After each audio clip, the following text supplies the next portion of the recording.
Okay, Timmy the Tick. Timmy the Tick needed killing. They called him Timmy the Tick because he was dyed in the wool bloodsucker.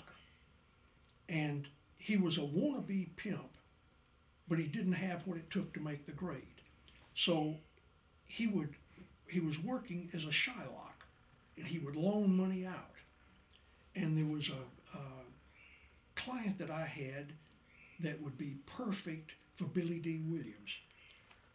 I haven't seen Billy do a film in quite some time. From time to time, I'll see him do a AT&T commercial, but the character's name was Silky, and because he was real smooth.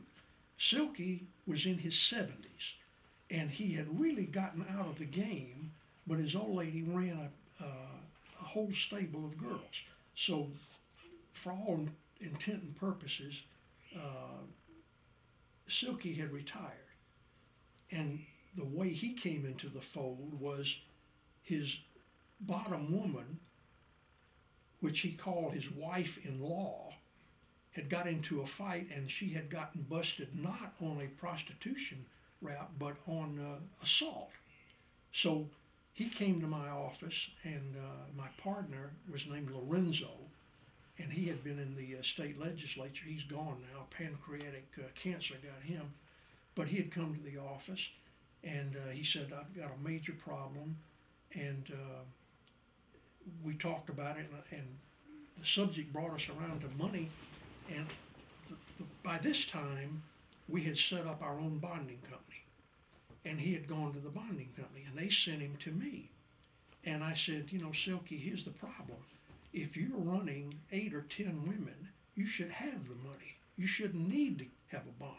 A bondsman step in for you. And he said, I do have the money, but I just got caught a little short.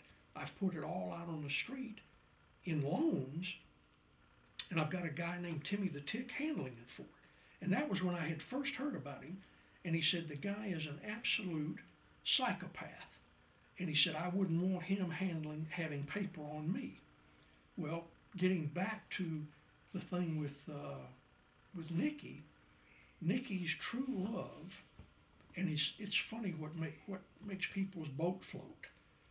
The guy was a transvestite, and he worked in drag, but Nikki was in love with him, and the guy Timmy had approached her street name was Rusty, had approached Rusty about coming to work for him.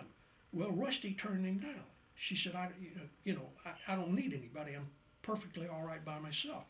Well, time wore on, and uh, the guy kept pushing and pushing and pushing, and finally, he dragged her into an alley and stabbed her to death.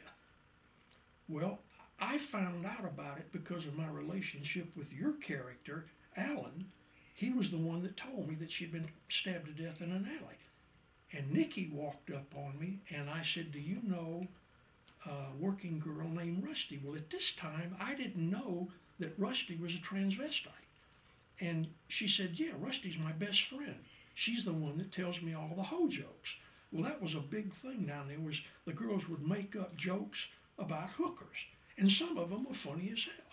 Well, this girl Rusty would make up the jokes, and so I told Nikki that Rusty had been stabbed to death, and that led to a scene that I have titled Grief, and that's why I have to have a Dakota Fanning or somebody of her caliber, because it's a very tough scene. I had a drama coach in New York named Stella Adler, and she would refer to those scenes as actor killers, and this is an actor killer. But Nikki, after she had asked me to get her into to the morgue, and I said okay, and I didn't understand why it was so important, but what she wanted to do was do Rusty's makeup, because Rusty was in drag, and she said one of Rusty's, the things that scared her the worst was somebody seeing her out of makeup. So Nikki went down to the morgue, did her makeup perfectly, combed out her wig and put it on her, and then her plan was was to find and kill Timmy the Tick, which she did. She lured him into an alley by saying, "Look, I know you had a problem with Rusty, but I'd like to go to work for you." Well, that dumb SOB fell for it. He went into a deal, and she shot him twice, once in the genitals and once in the head. And that was how that came about.